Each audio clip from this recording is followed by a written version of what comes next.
الحمد للہ رب العالمین والعاقبۃ للمتقین والصلاة والسلام علی سید الانبیاء والمرسلین وعلى آلہ واصحابہ الطیبین الطاہرین اما بعد فاعوذ باللہ من الشیطان الرجیم بسم اللہ الرحمن الرحیم یا ایہا الذین آمنوا ادخلوا فی السلم کافہ صدق اللہ العظیم۔ قابل قدر استاذ العلماء حضرت استاذی علامہ غلام غوث علوی الہاشمی مدظ اللہ العالی و دیگر علماء ذوی الاحترام و خواتین اسلام، السلام علیکم ورحمۃ اللہ وبرکاتہ۔ میرے پیارے آقا صلی اللہ تعالی علیہ وسلم کے پیارے دیوانوں اور خواتین اسلام، آیے کریمہ کے جس حصے کی تلاوت کا میں نے شرف حاصل کیا اس سے متعلق کچھ معروضات پیش کرنے سے پہلے آقا کریم رؤوف الرحیم علیہ التحیۃ والتسلیم کی بارگاہ بے کس پناہ میں جس طریقے سے میں پڑھاؤں عقیدت و محبت میں ڈوب کر خواتین اسلام پست آواز میں اور مبلغین بلند آواز میں درود و سلام کا نذرانہ عقیدت پیش کریں۔ الصلاۃ والسلام علیک یا رسول اللہ، الصلاۃ والسلام علیک یا حبیب اللہ، الصلاۃ والسلام علیک یا نبی اللہ، الصلاۃ والسلام علیک یا نور اللہ، وعلی آلک و اصحابک یا حبیب اللہ صلی اللہ تعالی علیہ وسلم۔ معزز خواتین اسلام، ایک پر مغز اور ایمان افروز خطاب اسلام میں خواتین کے حقوق سے متعلق جماعت اہل سنت کے عظیم خطیب اعظم حضور مفکر اسلام حضرت علامہ قمر الزمان خان صاحب اعظمی مدظ اللہ العالی سے آپ نے سماعت فرمایا، اور مجھے امید ہے کہ ان کے خطاب کے اثرات آپ کے قلب و جگر پر ضرور ہوئے ہوں گے، اور آپ نے محسوس کیا ہوگا کہ رب قدیر جل جلالہ کے پیارے دین کے اندر عورتوں کو کتنا اونچا مقام اور اونچا مرتبہ عطا کیا گیا ہے۔ آج جتنی بھی عورتیں اس وقت پوری دنیا میں بس رہی ہیں، میں یہ نہیں کہتا کہ ان کا ایک مسئلہ ہے، بلکہ اس وقت پوری دنیا میں بسنے والی عورتوں کے بے شمار مسائل ہیں، اور ان مسائل میں گری ہوئی عورتیں کبھی ڈپریشن کی شکار ہوتی ہیں اور کبھی مختلف امراض کے شکار ہو کر اپنی طبیعت کے مطابق فیصلہ کر کے اپنی زندگی گزارتی نظر آتی ہیں، جس کی وجہ سے ان کی زندگی میں اطمینان تو آنا بہت دور کی بات ہے، بلکہ ان کی زندگی ٹوٹ پھوٹ کا شکار ہوتی ہوئی دکھائی دیتی ہے۔ خواتین اسلام، قرآن مقدس میں رب قدیر جل جلالہ نے واضح لفظوں میں ارشاد فرمایا، تبیانا لکل شیء، ہر چیز کا کھلا ہوا بیان اس کتاب کے اندر موجود ہے، اور ساتھ ہی ساتھ پروردگار جل جلالہ نے قرآن مقدس میں واضح لفظوں میں فرما دیا، لَقَدْ كَانَ لَكُمْ فِي رَسُولِ اللَّهِ أُسْوَةٌ حَسَنَةٌ۔ آقا کریم صلی اللہ علیہ وسلم کی حیات طیبہ میں تمہارے لیے بہترین نمونہ ہے۔ اب اگر ہم دیکھیں کہ جتنے بھی عورتوں کے مسائل ہیں، چاہے وہ گھر کی زندگی سے متعلق ہوں، چاہے وہ شوہر سے متعلق ہوں، چاہے وہ معاشرے سے متعلق ہوں، چاہے تعلیمی زندگی سے متعلق ہوں، چاہے اخلاق سے متعلق ہوں، چاہے امراض سے متعلق ہوں، چاہے سکون سے متعلق ہوں، چاہے رشتے سے متعلق ہوں، تو جتنے بھی پرابلمز ہیں ان سارے پرابلمز کے سولیوشن جب اللہ نے یہ فرما دیا کہ ہر چیز کا بیان قرآن مقدس میں موجود ہے اور آقا کریم صلی اللہ علیہ وسلم کی ذات تمہارے لیے بہترین آئیڈیل ہے، تو ہمیں قرآن اور صاحب قرآن کی زندگی پاک سے اور قرآن اور صاحب قرآن کے فرمان سے اپنے پرابلمز کے سولیوشن کو تلاش کرنے کی جد و جہد کرنی چاہیے، تاکہ ہماری زندگی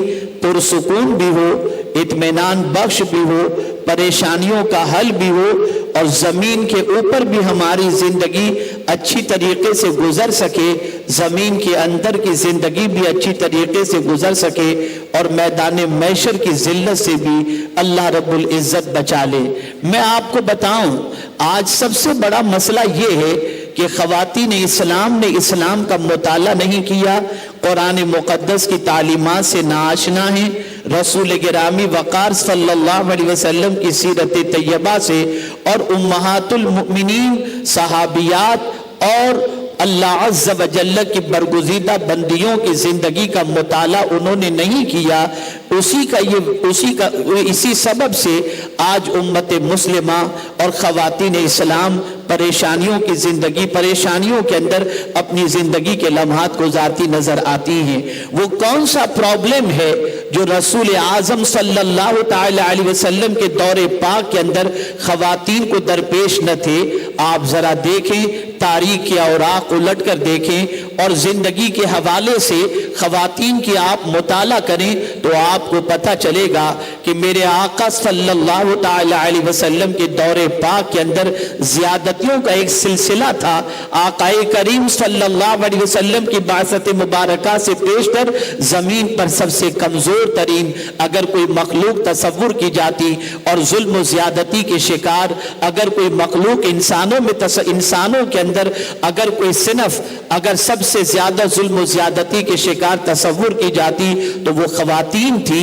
بڑا عجیب معاملہ تھا، بچی کو پیدا ہونے کے بعد زندہ زمین میں دفن کر دینا، بچی کی ولادت کے وقت ہی چہرے کا سیاہ ہو جانا، بچی کی ولادت کو اپنے لیے کلنک تصور کرنا، بچی کو اپنی زندگی کے لیے بوجھ تصور کرنا، یہ اس زمانے کے اندر انسانوں کے اندر یہ چیز پائی جاتی تھی۔ لیکن قربان جائیے، پیغمبر اعظم صلی اللہ تعالی علیہ وسلم نے صرف یہی نہیں کہ عورتوں کو ان کا مقام عطا فرمایا، ان کے مرتبے سے آشنا فرمایا، بلکہ وہ ساری بیماریاں، وہ ساری برائیاں جو عورتوں کی زندگی میں تھی، جس کی وجہ سے عورت ڈپریشن کے شکار ہو جاتی، عورت امراض کے شکار ہو جاتی، عورت ذلت کے شکار ہو جاتی، آقا کریم صلی اللہ تعالی علیہ وسلم نے ان کی زندگی میں بہاریں آ جائیں اس کے لیے سرکار نے قانون عطا فرمایا، دستور عطا فرمایا۔ اے خواتین اسلام، ذرا آپ رسول اعظم صلی اللہ علیہ وسلم کی زندگی پاک کا مطالعہ کر کے دیکھیں اور اس زمانے میں خواتین کے حالات کا مطالعہ کریں تو ایسا نہیں کہ وہاں معاشرہ بکھراؤ کا شکار نظر نہیں آتا، بلکہ آپ اس زمانے کے اندر بھی دیکھیں تو معاشرے میں ٹوٹ پھوٹ نظر آتی، معاشرہ بکھراؤ کا شکار نظر آتا، گھر گھر میں آگ لگی نظر آتی، اطمینان کہیں دور تک نظر نہ آتا، سکون کہیں نظر نہیں آتا تھا۔ لیکن آپ اندازہ لگائیے کہ رسول اعظم صلی اللہ علیہ وسلم نے اپنی 23 سالہ دعوتی زندگی کے اندر اللہ کے رسول صلی اللہ تعالی علیہ وسلم نے اپنی تعلیمات کے ذریعے، اپنے پیغام کے ذریعے اور اور قرآن مقدس کے ذریعے خواتین کو اس طریقے کی زندگی عطا فرما دی کہ اللہ کے رسول صلی اللہ علیہ وسلم کی تعلیم سے آراستہ ہونے والی خواتین اپنی زندگی کو جتنا مطمئن محسوس کرتی تھی اور پرسکون محسوس کرتی تھی، اللہ اکبر، ایسا نہ ماضی میں دیکھا گیا نہ ایسا حال کے اندر نظر آ رہا ہے۔ آئیے میں آپ کو بتاؤں، رسول اعظم صلی اللہ تعالی علیہ وسلم نے معاشرے کے اندر بکھراؤ کو روکنے کے لیے اور خوشحال معاشرے کے لیے، عورت کی زندگی پرسکون گزرے، اس کے لیے رسول گرامی وقار صلی اللہ تعالی علیہ وسلم نے کس چیز سے آغاز فرمایا، اور وہ کون سی چیز تھی اور وہ کون سا تصور تھا جو خواتین کی زندگی کے اندر میرے آقا صلی اللہ علیہ وسلم نے نافذ فرما دیا اور ان کی فکر کی اصلاح فرما دی، جس کی بنیاد پر خواتین پرسکون زندگی گزارتی نظر آنے لگی۔ تو آئیے میں ترتیب وار ایک بہترین معاشرہ، ایک خوشحال معاشرہ، بکھرنے سے بچنے والا معاشرہ، اور ہر گھر رشک جنت بن جائے اور ہر گھر پرسکون بن جائے، ہر عورت کی زندگی میں سکون آ جائے، ہر عورت کی زندگی سے بے چینی نکل جائے، ہر عورت کی زندگی سے بے قراری نکل جائے، اس کے لیے میں قرآن و حدیث کی روشنی کے اندر کچھ ضابطے آپ کے سامنے پیش کروں گا رسول اعظم کے نظام کے اعتبار سے، تاکہ ہماری بہنیں، ہماری بچیاں اور خواتین اسلام اسے اچھی طریقے سے سننے کے بعد اپنی زندگی کو قانون اسلام کے سانچے میں ڈالنے کی کوشش کریں گی تو انشاءاللہ العظیم ان کی زندگی پرسکون گزرے گی۔ رسول گرامی وقار صلی اللہ تعالی علیہ وسلم نے سب سے پہلے جس چیز کی تعلیم خواتین اسلام کو عطا فرمائی وہ چیز تھی اللہ عز و جل کی عبادت، اس کی معبودیت اور اس کا تقوی عورتوں کے دلوں میں رسول اعظم نے پیدا فرمایا۔ آپ دیکھیں رسول گرامی وقار صلی اللہ تعالی علیہ وسلم پر نازل ہونے والے قرآن مقدس کے اندر سورہ نساء کی ابتدائی آیت ہی کے اندر ایک معاشرے کی تشکیل سے پہلے، ایک خاندان کے وجود میں آنے سے پہلے، ایک رشتہ داری سے پہلے پروردگار جل جلالہ کے پیارے حبیب صلی اللہ علیہ وسلم نے خطبہ نکاح کے اندر جن آیات کو اپنے لیے ضروری قرار دیا خود سے، اور جن آیات کی تلاوت حضور فرماتے ان میں پہلی آیت یا ایھا الناس اتقوا ربکم الذی، یعنی رسول اعظم صلی اللہ علیہ وسلم اس آیت کی تلاوت کو اپنے خطبے کی زینت بناتے ہیں اور رشتے میں بندھنے والوں کے لیے سب سے پہلے آقا کریم صلی اللہ علیہ وسلم یہ تعلیم دیتے ہیں، اے لوگوں اس اللہ سے ڈرو جس نے تم کو ایک جان سے پیدا کیا۔ اب آپ دیکھیں اللہ کے رسول صلی اللہ علیہ وسلم مرد ہو یا عورت ہو ہر ایک کو تعلیم دے رہے ہیں کہ تمہیں ہر حال کے اندر اللہ سے ڈرنا چاہیے۔ آج اگر خاندان بکھرتے نظر آتے ہیں، اگر آج دیکھا جائے تو رشتہ داریاں ٹوٹتی نظر آتی ہیں، اس کی سب سے بڑی وجہ یہ ہے کہ رشتوں میں ایک دوسرے کا ڈر تو رہتا ہے لیکن خدا کا ڈر دل سے نکل گیا۔ ایک عورت جب خدا کے ڈر کو دل سے نکال دیتی ہے تو شوہر سے غداری کرتی نظر آتی ہے۔ ایک بچی جب خدا کا ڈر دل سے نکال دیتی ہے تو آوارہ گردی کرتی نظر آتی ہے۔ ایک عورت خدا کا ڈر دل سے نکال دیتی ہے تو فلمی نغموں میں اپنی زندگی گزارتی نظر آتی ہے۔ ایک عورت جب اللہ کا ڈر دل سے نکال دیتی ہے تو آوارگی اس کی زندگی بن جاتی ہے۔ ایک عورت عبادت سے غفلت اختیار کر لیتی ہے تو اس کی زندگی کا سکون چھین لیا جاتا ہے۔ اے خواتین اسلام، ہر مقام پر اللہ سے ڈرنے کا حکم پروردگار جل جلالہ نے عطا فرمایا۔ رسول اعظم صلی اللہ علیہ وسلم نے جب یہ پیغام خواتین کو دیا کہ اللہ سے ڈرو اور اس کی بندگی کرو تو آپ تاریخ اٹھا کر کے دیکھیں اس پیغام کا اثر خواتین اسلام کی زندگی پر کتنا پڑا کہ رسول اعظم صلی اللہ علیہ وسلم نے جب خواتین سے ارشاد فرمایا کہ اگر ضرورت کی وجہ سے تمہیں گھر سے نکلنا پڑے اور جب تم نکلو تو کنارے کنارے چلا کرو. تو خواتین اسلام کی سچویشن یہ ہوئی کہ جب وہ راستہ چلتی اور کنارے سے چلتی تو حضور کے فرمان کے بعد ان کے کنارے سے چلنے کی وجہ سے ان کی چادریں دیوار سے ٹکراتی ہوئی چلا کرتی, کبھی وہ درمیان میں نہ چلا کرتی, اس لیے کہ کنارے سے چلنے کی وجہ سے وہ دھکوں سے بچ جاتی, مرد کی آوارگی سے بچ جاتی, ان کی عصمت محفوظ ہو جاتی, ان کی زندگی محفوظ ہو جاتی. لیکن میں آپ کو بتاؤں, آج کی سچویشن کا جائزہ لو. میں خود اپنا واقعہ آپ کے سامنے عرض کروں. میں آج سے کچھ سال پہلے یہاں کی ایک مارکیٹ کے اندر کپڑا خریدنے کے لیے پہنچا. اللہ اکبر, میں دکان پر کھڑا تھا, وہاں کپڑا پسند نہ آیا تو میں دوسری دکان کی طرف بڑھا, سامنے سے کچھ خواتین آ رہی تھی. اللہ اکبر, میں تو کنارے ہو گیا, لیکن وہ اس طریقے سے بے باکی سے چل رہی تھی کہ انہیں یہ احساس تک نہیں تھا کہ ہم کو مردوں کا دھکا لگے گا یا کیا لگے گا. میں آپ سے پوچھنا چاہتا ہوں, کیا خاندان کے بکھرنے کا یہ سبب نہیں بنتا؟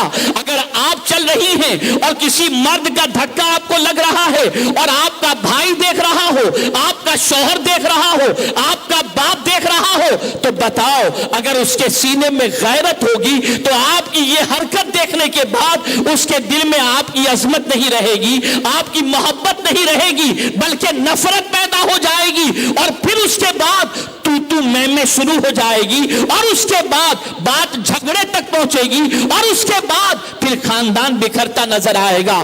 اللہ کے رسول صلی اللہ علیہ وسلم نے جب یہ تعلیم دی تو عورتوں نے اپنی زندگی کو سیف کیا, اللہ سے ڈرنے لگی. اور یہی نہیں کہ صرف راستے میں چلتے ہوئے اللہ سے ڈرتی, بلکہ گھر کی چار دیواری میں اللہ سے ڈرتی. میں اللہ عز و جل کا ڈر اتنا دل میں بیٹھ گیا کہ پروردگار جل جلالہ کے خوف سے وہ روتی نظر آتی, پروردگار جل جلالہ کے خوف سے ان کا مصلی بھیگتا نظر آتا.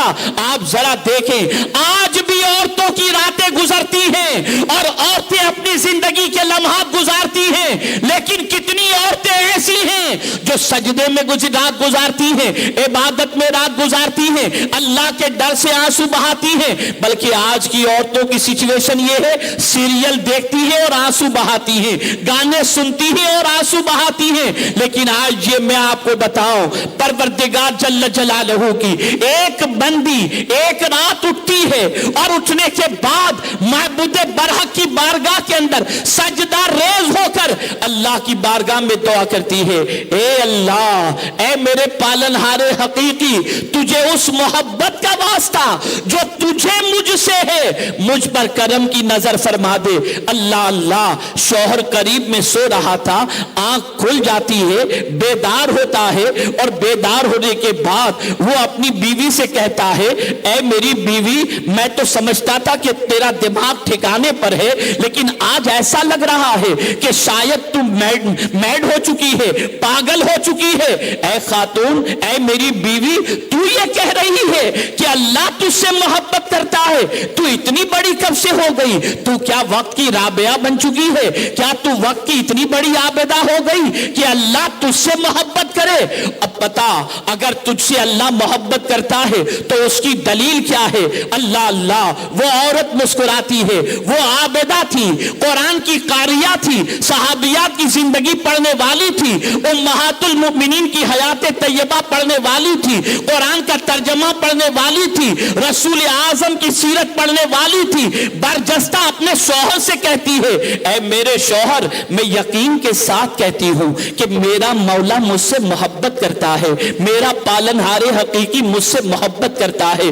بیوی نے جب یہ کہا تو شوہر نے برجستہ کہا, ذرا یہ بتا کہ رب تجھ سے محبت کرتا ہے, اس کی دلیل کیا ہے؟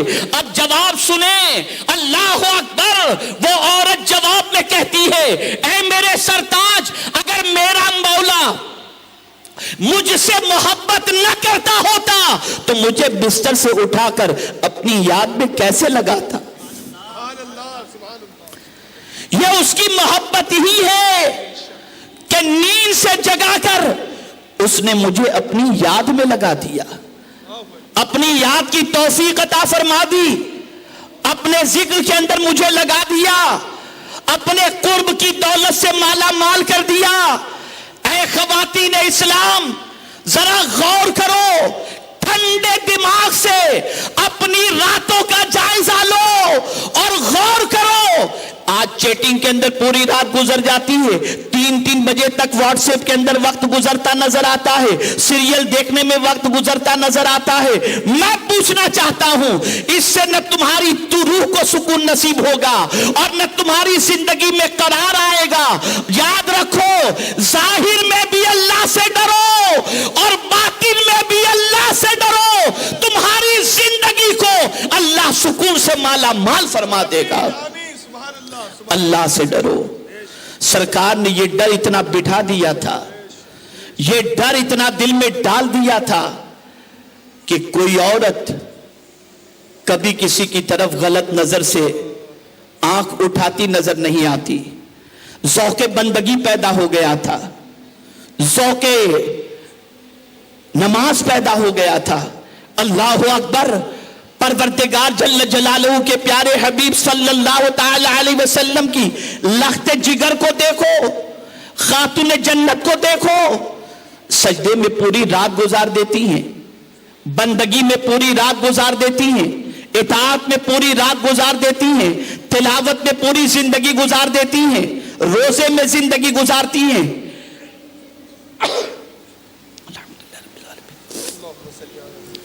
آپ ان کی زندگی کا مطالعہ کریں اور پھر دیکھیں، آپ محسوس کریں اور سوچیں اور غور کریں۔ جس ماں کو یہ بتا دیا گیا ہو کہ تمہارے لخت جگر کو میدان کربل میں شہید کیا جائے گا، بتاؤ اس ماں نے کبھی اپنے بچے سے یہ کہا کہ بیٹے تو اس میدان میں کبھی مت جانا؟ نہیں، بلکہ ماں نے دعا کی تو یہی دعا کی، تاکید کی تو یہی تاکید کی، بیٹے صبر کا دامن نہ چھوڑنا۔ میں پوچھنا چاہتا ہوں، آج کے بچے اپنے ماں باپ کو نہ تلاوت کرتے دیکھتے ہیں نہ بندگی کرتے دیکھتے ہیں۔ ہو سکتا ہے کچھ مائیں تلاوت کرتی ہوں گی، کچھ باپ تلاوت کرتے ہوں گے، لیکن تلاوت کے ساتھ ساتھ جہاں تلاوت ختم ہوتی ہے وہیں سامنے سیریل شروع ہو جاتا ہے۔ آدھا گھنٹہ تلاوت، 3 گھنٹے سیریل۔ میں پوچھنا چاہتا ہوں، بیٹا صرف یہی نہیں دیکھتا، بیٹا وہ بھی تو دیکھ رہا ہے کہ ماں ادھر تلاوت کر رہی ہے اور اس طرف ماں سیریل بھی دیکھ رہی ہے، ماں چیٹنگ بھی کر رہی ہے۔ اور آپ ذرا غور کرو، کہاں ہے اللہ کا ڈر، کہاں ہے خوف خدا، کہاں ہے خشیت ربانی؟ اللہ اکبر۔ اے خاتون جنت کی کنیزو، اللہ سے ڈرو، اللہ کی بندگی اختیار کرو، اس لیے کہ جب اللہ کا ڈر دل میں پیدا ہو جائے گا تو تمہاری دعاؤں سے امت کی پریشانیاں بھی میرا مولا دور فرما دے گا۔ آپ تاریخ اٹھا کر دیکھو، اللہ سے ڈرنے والی بندیوں کی دعاؤں کی وجہ سے مصیبتیں کیسے ٹلتی تھی۔ قحط پڑا، باران رحمت کا نزول بند ہو گیا، ایک شہر کے اندر لوگ قحط کی وجہ سے پریشان تھے اور پانی کے ایک ایک قطرے کے لیے تڑپ رہے تھے۔ سب میدان میں اتر آئے، نماز استسقاء ادا ہوئی، نماز استسقاء کے بعد دعا ہو رہی ہے، لیکن دعا کے باوجود بارش نازل نہیں ہوتی۔ اتنے میں ایک اللہ کا بندہ اپنے ہاتھ میں ایک دھاگا لے کر کے آ جاتا ہے اور اس کے بعد دعا کرتا ہے۔ ابھی 1-2 منٹ ہی گزرے ہوں گے کہ آسمان پر بادل آ گیا، بارش کا نزول شروع ہو گیا۔ لوگ ان کے پاس پہنچے اور پوچھا، تم نے کیا دعا کی تھی؟ کہا، میرے ہاتھ میں جو دھاگا تھا میں نے اس کے وسیلے سے دعا کی۔ ان لوگوں نے پوچھا، یہ دھاگے کا کیا معاملہ ہے؟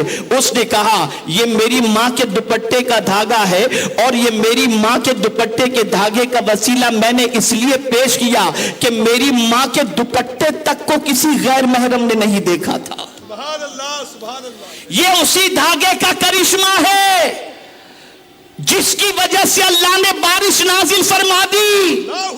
میں پوچھنا چاہتا ہوں، کہاں ہے ہمارے دل میں ڈر؟ کہاں ہے خواتین اسلام کے دل میں خوف؟ کہاں ہے اللہ عز و جل کا خوف؟ آج سوسائٹی گندگی سے، سوسائٹی میں گندگی کی بدبو اتنی پھیل چکی ہے کہ العیاذ باللہ مائیں اپنی بچیوں کو خود جرم کرواتی ہیں، گناہ میں ڈھکیلتی نظر آتی ہیں۔ العیاذ باللہ حالات بد سے بدتر ہوتے جا رہے ہیں۔ ہیں. آپ کو سکون چاہیے, آپ کی طبیعت پر چلو گے تو سکون نہیں ملے گا. خدا کے قانون کے مطابق چلو گے, خاندان بھی محفوظ رہے گا اور مولا سکون کی دولت بھی عطا فرمائے گا. تو سرکار نے پہلا قانون یہ دیا, اللہ سے ڈرو اور اس کی عبادت کرو, بندگی کرو اس کی. یہ نہیں کہ جب مصیبت آئے تب بندگی کرو, ہمیشہ اس کی یاد میں لگے رہو, اس کی بندگی کرو, اس کو اپنا معبود مانو, اس کی بارگاہ میں گریو زاری کرو, اس کو مناؤ, اس کو راضی کرو. اے خواتین اسلام, اس پہلے نقطے کے بعد اب آئیے میں دوسرے نقطے کی طرف آپ کی توجہ کو مبذول کراؤں. اے خواتین اسلام, آپ اگر یہ کہیں گی کہ آج کے دور کے اندر اگر عورت نماز پڑھتی ہے تو شوہر کو اچھا نہیں لگتا کہ تو بی بی ماہی بن کر کے پڑی ہوئی ہے, جب دیکھو تب تلاوت, جب دیکھو تب نماز, جب دیکھو تب روزے, تو میں یہاں پر آپ کو عرض کر دوں کہ اللہ کے رسول صلی اللہ علیہ وسلم نے اعتدال کی راہ اختیار کرنے کا حکم دیا ہے. نماز کا وقت ہو نماز پڑھو, روزے کا موقع ہو روزہ رکھو, تلاوت کا وقت ہو تلاوت کرو, شوہر کے حقوق کا وقت ہو شوہر کے حقوق ادا کرو, بچوں کی پرورش کا معاملہ ہے تو بچوں کی پرورش کا خیال کرو, گھر کے کام کاج کا مسئلہ ہے اس کو نبھاؤ, رشتہ داری کا معاملہ ہے اسے نبھاؤ. ہر کام کو تم کرتے رہو. اسلام نے یہ نہیں کہا کہ آپ سب کچھ چھوڑ کر صرف سجدے میں لگ جاؤ. آپ اپنی ڈیوٹی کو نبھاؤ, بچے کو کھانا کھلانا ہے کھلاؤ, بچے کو دودھ پلانا ہے پلاؤ, گھر کے لیے کچھ تیاری کرنی ہے کرو, صاف صفائی کا اہتمام کرنا ہے کرو. یہ سارے امور انجام دو اور عبادت کی طرف بھی توجہ دو. اور عبادت سے قطعی طور پر یہ نہ سوچا جائے کہ صرف روزہ نماز اور حج و زکات ہی عبادت ہے. نہیں نہیں, ہر وہ کام جو اللہ کی رضا کے لیے کیا جائے اور اللہ کے فرمان اور اس کے رسول کے فرمان کے مطابق کیا جائے وہ عبادت ہے. اگر آپ اپنے بچے کو دودھ پلاتی ہیں تو عبادت ہے. آپ اگر اپنے شوہر کا مسکراتے ہوئے استقبال کرتی ہیں تو یہ بھی عبادت ہے. آپ اپنے شوہر کی اطاعت کرتی ہیں تو بھی عبادت ہے. آپ اگر ان کے لیے کھانا بناتی ہیں تو وہ بھی عبادت ہے. اگر کوئی کنواری بچی ہے اس کی پوزیشن یہ ہے کہ وہ ماں کا خیال کرتی ہے تو عبادت ہے, باپ کا خیال کرتی ہے تو عبادت ہے, وہ گھر میں جاروب کشی کرتی ہے تو یہ اچھا کام ہے, وہ پڑھائی کی سیکھتی ہے تو اچھی بات ہے. یہ ساری چیزیں, کوئی بھی کام خلاف قانون اسلام نہ ہو وہ عبادت ہے. آپ ہر جائز کام کر سکتی ہیں. آپ اچھے کپڑے پہنیں, آپ اچھے لباس زیب تن کریں, آپ اچھے گھر میں رہیں, آپ اچھے زیور پہنیں. اسلام نے نہیں روکا ہے, اسلام نے ان چیزوں کی اجازت عطا فرمائی ہے. لیکن کوئی بھی کام قانون الہی اور قانون رسول کے خلاف نہ ہو. اور جب آپ اسلام کا مطالعہ کریں گی تو آپ کو پتا چلے گا کہ اسلام نے آپ کی خوشی پر پابندیاں نہیں لگائی ہیں بلکہ آپ کی خوشی کا خیال فرمایا ہے. یہاں تک فرما دیا اگر کوئی عورت اپنے شوہر کے لیے بنتی اور سنورتی ہے تو اس کا یہ کام بھی اللہ کو راضی کرنے کا ہے اور اس کے رسول کی رضا ہے. یہ گناہ کا کام نہیں. ہاں, کٹی پارٹی میں جانا گناہ ہے, یہ گناہ ہے. عورتوں کے ساتھ بے حیائی کی باتیں کرنا گناہ ہے, بے شرمی کی باتیں کرنا گناہ ہے. میں بڑی معذرت کے ساتھ عرض کروں گا, آج ہماری سوسائٹی میں شادیاں ہوتی ہیں تو بہت ساری بے حیائی کی باتیں دلہن سے کی جاتی ہیں اور اس راز و نیاز کی باتیں ایک دوسرے سے پوچھتی. یہ حرام ہے, اسلام نے اس کی اجازت نہیں دی کہ کسی سے اس کے گھریلو زندگی اور راز اور پردے کی باتیں پوچھی جائیں. یہ کہاں سے سیکھ لیے, کس نے سکھایا یہ سب؟ اسلام نے اس کی اجازت نہیں دی.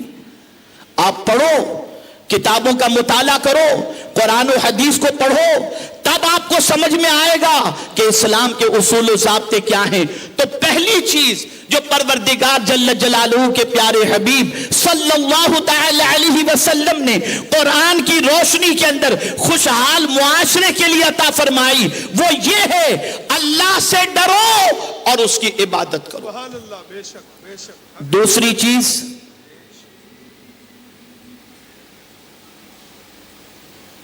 اللہ کے رسول صلی اللہ علیہ وسلم کی اطاعت کرو، ان کی فرما برداری کرو، یوم آخرت پر ایمان رکھو، اور یہ ہمیشہ ذہن میں رہے کہ ہمیں اپنے اعمال کا جواب کل بروز قیامت دینا ہے۔ کوئی یہ نہ سوچے کہ ہم کچھ بھی کریں ہم سے کوئی پوچھنے والا نہیں ہے۔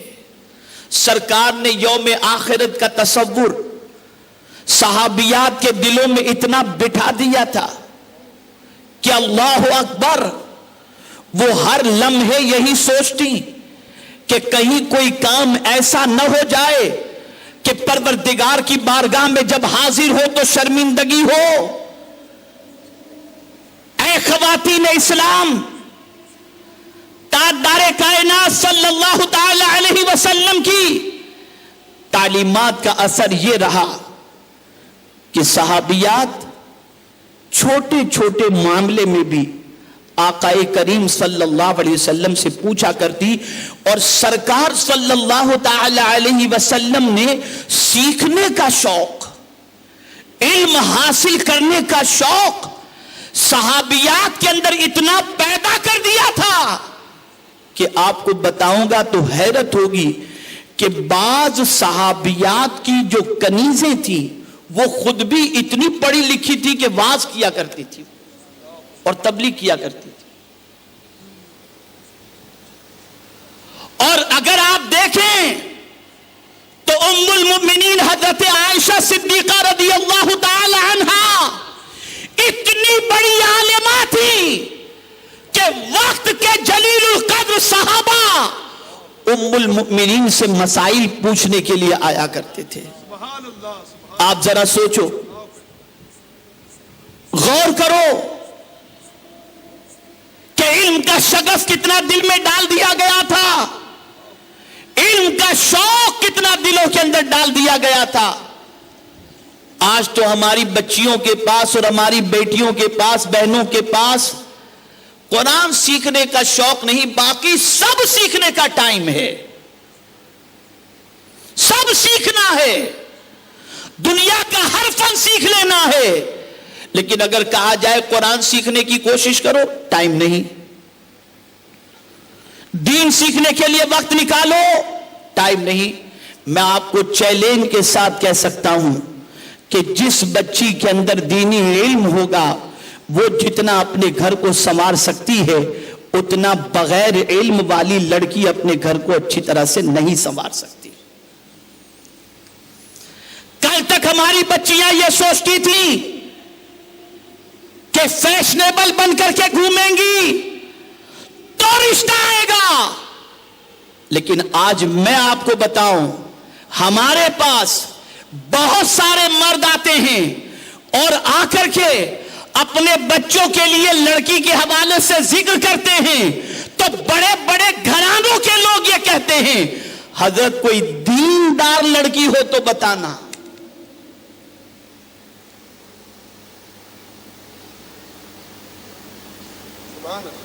دیندار لڑکی ہو تو بتانا۔ کیوں؟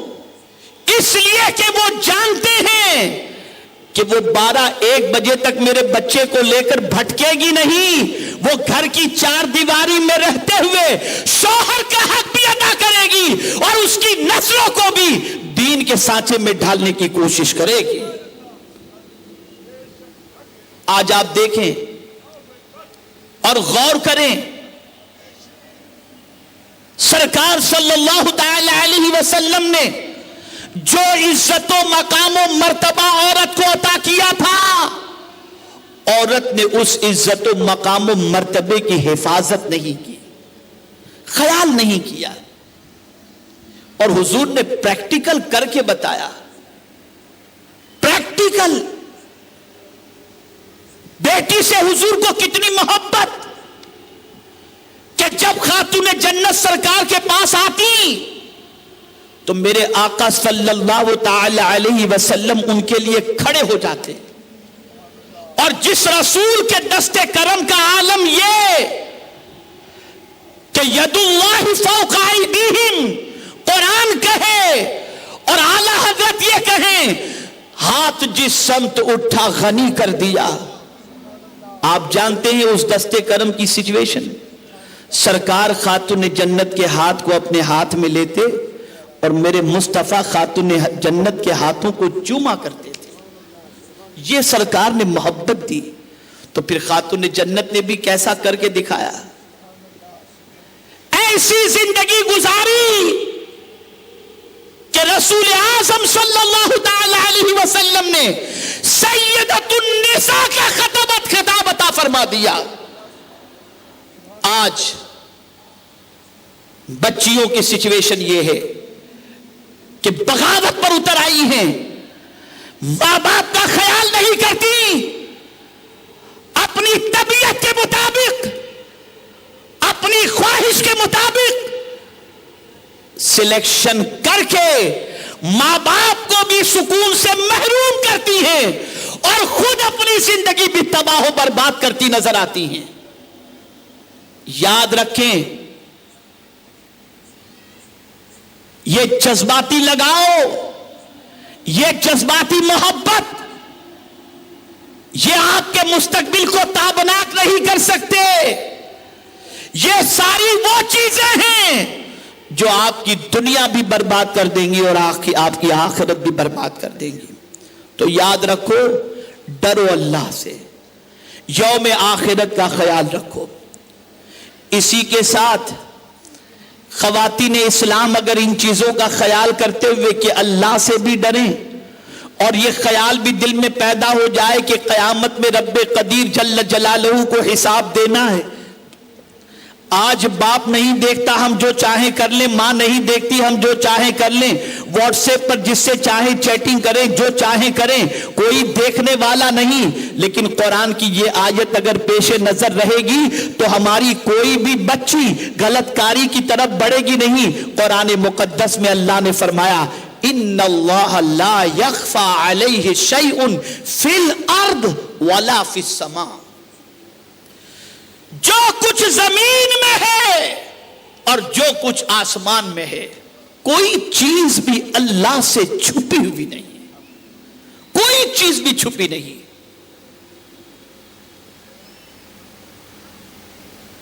کہاں جا کر گناہ کرو گی, کہاں جا کر چیٹنگ کرو گی, کہاں جا کر فیس بک کے اندر ایک دوسرے کو میسج پاس کرو گی.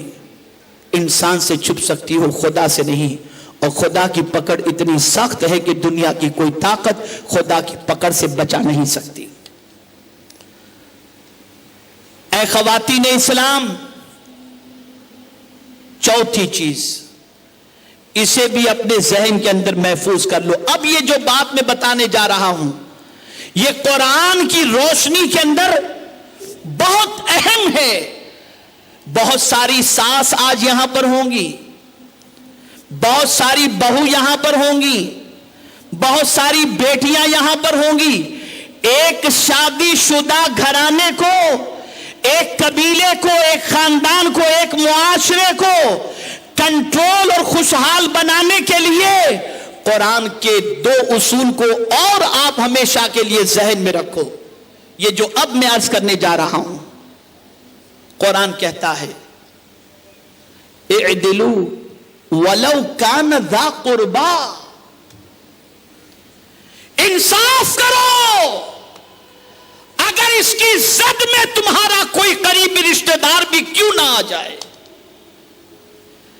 اگر بات آ جائے جھگڑے کی, بات آ جائے حقوق کی کہ بیٹی یہ کہہ رہی ہے, بہو یہ کہہ رہی ہے, اور وہی بیٹی ساس کے پاس جائے تو ساس کی رسپانسبلٹی یہ ہے کہ وہ یہ نہ دیکھے کہ یہ بیٹی ہے اور یہ بہو ہے, وہ یہ دیکھے کہ سچ کیا ہے اور عدل کیا ہے اور حق کیا ہے.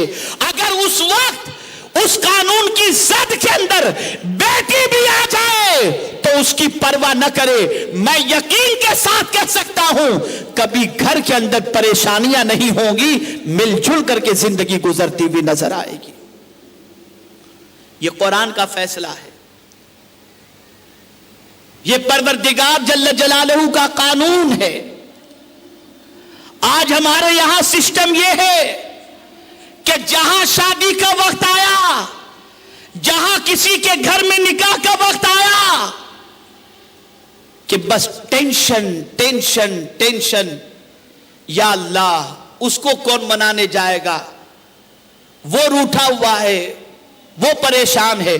میں کہتا ہوں اگر قرآن کے دستور پر عمل کرتے تو اتنے دنوں تک نہ روٹھنے کا مسئلہ ہوتا, نہ جدائی کا مسئلہ ہوتا. قرآن نے ایک اچھے معاشرے کے لیے, خوشحال معاشرے کے لیے ایک قانون تو اعدلوا ولو کان ذا قربا کے ذریعے عطا فرمایا, اور دوسرا قانون عطا فرمایا واصلحوا ذات بینکم, صلح کرا دو, آپس میں مصالحت کر لو. اور اس کو سرکار صلی اللہ علیہ وسلم کی سنت کی روشنی میں سمجھنا ہے تو یوں سمجھو میرے آقا نے منع فرمایا ہے 3 دن سے زیادہ کسی سے سلام کلام ترک کرنے کو. اگر کوئی معاملہ ہو جاتا ہے تو سرکار نے منع فرمایا کہ 3 دن سے زیادہ سلام کلام بند نہ کرو, اور اس کے بعد جو پہلے سلام کرے گا وہ پہلے جنت میں جانے کا حقدار بن جائے گا. لیکن یہاں نفس, یہاں طبیعت, میں جھکوں, میں کمپرومائز کرنے کے لیے بڑھوں, میری عزت گھٹ جائے گی. ارے نادانو, قرآن پر عمل کرنے کے بعد عزت گھٹتی نہیں, عزت اللہ بڑھا دیا کرتا ہے, عزت کبھی کم نہیں ہوتی. مجھے موضوع دیا گیا ہے کہ خوشحال معاشرے کے لیے کیا چیزیں ضروری ہیں تو میں قرآن کی روشنی میں پیش کر رہا ہوں. اس لیے ضرورت اس امر کی ہے بات چیت کو زیادہ دنوں تک بند نہ رکھا جائے, عفو درگزر کی عادت اپنائی جائے, معافی تلافی کو اختیار کیا جائے.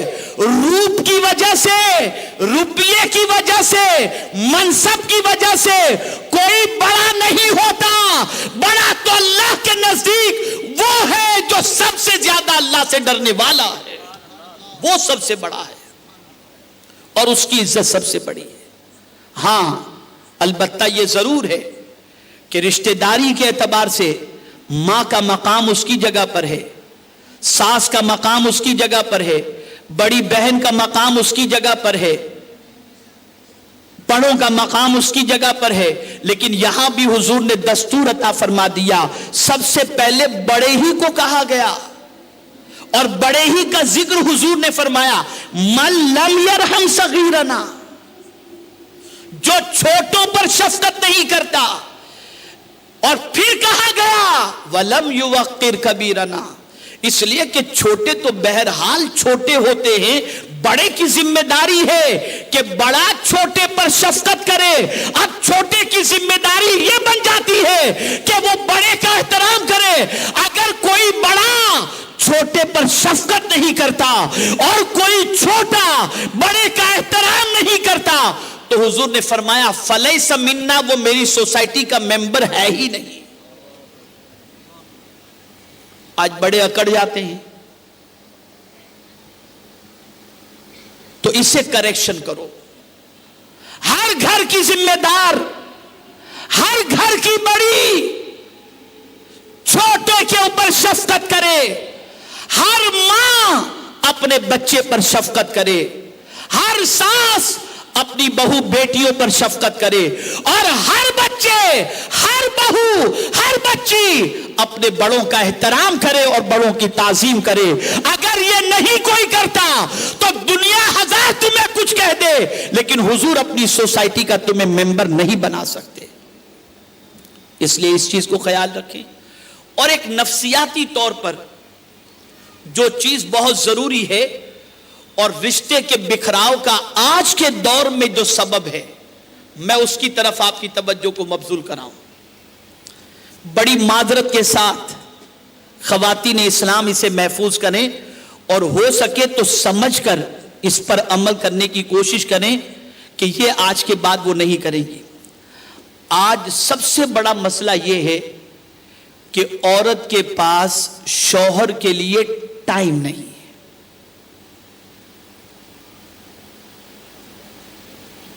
وہ اپنے واٹس ایپ میں لگی ہوتی ہے, وہ چیٹنگ میں لگی ہوتی ہے, وہ سہیلیوں سے بات میں لگی ہوتی ہے, وہ سیریل میں لگی ہوتی ہے. شوہر آتا ہے, بیٹھو بیٹھو بیٹھو ابھی, بس اسی طریقے سے چلتا رہتا ہے. اور یہی حال شوہر کا بھی ہے کہ شوہر کے پاس عورت کے لیے ٹائم نہیں.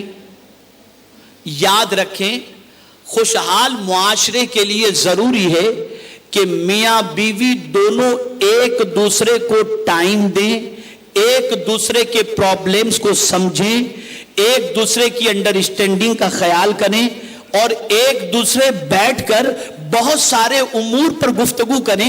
ذرا میرے آقا کی سیرت تو پڑھ کے دیکھو, سرکار کی ایک زوجہ نہیں تھی, آقائے کریم کی بے شمار زوجہ تھی, لیکن میرے آقا صلی اللہ علیہ وسلم روزانہ عصر کے بعد ہر بیوی کے گھر جاتے, ان کے ساتھ بیٹھتے, بات چیت کرتے اور اس طرح سے سب کے گھروں کا جائزہ لے کر حضور تشریف لاتے تھے.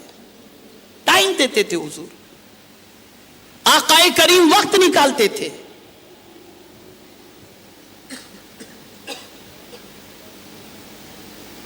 آج ضرورت اس امر کی ہے کہ بیٹھو, بات چیت کرو. شوہر کے لیے بھی ضروری ہے کہ اپنے سارے کاموں پر وہ توجہ دیتے ہیں, ذرا بیوی بچوں پر بھی وہ توجہ دیں. آپ سوچتی ہوں گی یہاں شوہر تو کوئی سنتا نہیں ہے, اس وقت تو مردوں کا اجتماع نہیں, یہ تو عورتوں کا اجتماع ہے. لیکن میں آپ کو بتاؤں کہ اس وقت گفتگو صرف خواتین نہیں سن رہی, بلکہ انٹرنیٹ کے ذریعے دنیا کے کئی ممالک میں مرد حضرات بھی سن رہے ہیں اور یہاں بھی لوگ سن رہے ہیں. تو یہ بات ذہن میں رہے کہ مرد کی بھی رسپانسبلٹی ہے کہ وہ اپنی بیوی کو ٹائم دے, اور ٹائم دینے سے مطلب یہ ہے کہ وہ کھانے کے لیے بیٹھیں, ان کے ساتھ کھائیں, بیٹھ کے کسی ٹاپک پر گفتگو کریں, گھر کے مسائل پر گفتگو کریں اور خاندان کے متعلق گفتگو کریں, اس طریقے سے بات چیت کریں, بیٹھیں. آج ہم دیکھتے ہیں تو بیوی الگ کمرے میں, شوہر الگ کمرے میں, وہ کچھ اور دیکھ رہا ہے, بیوی کچھ اور دیکھ رہی ہے, بیوی دوسرے کام میں مصروف, شوہر دوسرے کام میں مصروف, بس کھانا کھانے کے لیے اٹھے, کھائے, وہ الگ, یہ الگ. یہ ساری چیزیں تباہ اور برباد کر رہی ہیں. بلکہ اگر میں یہ کہوں تو غلط نہ ہوگا کہ قریب رہ کر بھی اجنبی کی طرح رہتے ہیں. یہ سسٹم بند کرنا ہوگا, اور اس کے لیے کوئی ایک چیز دونوں کی پسند کی ہو, اس ٹاپک پر گفتگو کر لی جائے, جیسے بچوں کے حوالے سے. اور میں آپ کو بتاؤں بڑی معذرت کے ساتھ, شادی کے 1-2 سال تک انبن رہتی ہے تو بیٹی کو اس کی ماں کہتی ہے کہ بیٹی فکر نہیں کر, تیرے گھر میں بچہ ہو جائے گا نا تو پھر دونوں میں میل ملاپ اچھا ہو جائے گا. یعنی تعجب کی بات ہے کہ بچے کو دونوں کے ملانے کا ذریعہ, یعنی آپ یہ سوچیں کہ ساتھ رہ کر کے بھی دونوں میں محبت نہیں اور بچے کو ذریعہ سمجھ رہے ہیں. وجہ کیا ہے؟ ایک دوسرے کا احترام نہیں, ایک دوسرے کا خیال نہیں, ایک دوسرے کی فکر نہیں, ایک دوسرے کا رسپیکٹ نہیں.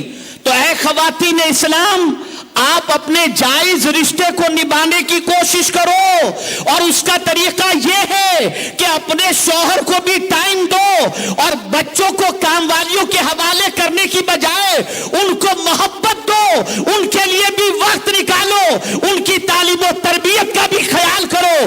جب آپ اپنا وقت ان کو صرف کریں گے تو نتیجہ یہ ہوگا کہ وہ بچے آپ کا احترام بھی کریں گے اور آپ کا خیال بھی کرتے ہوئے نظر آئیں گے. اسی کے ساتھ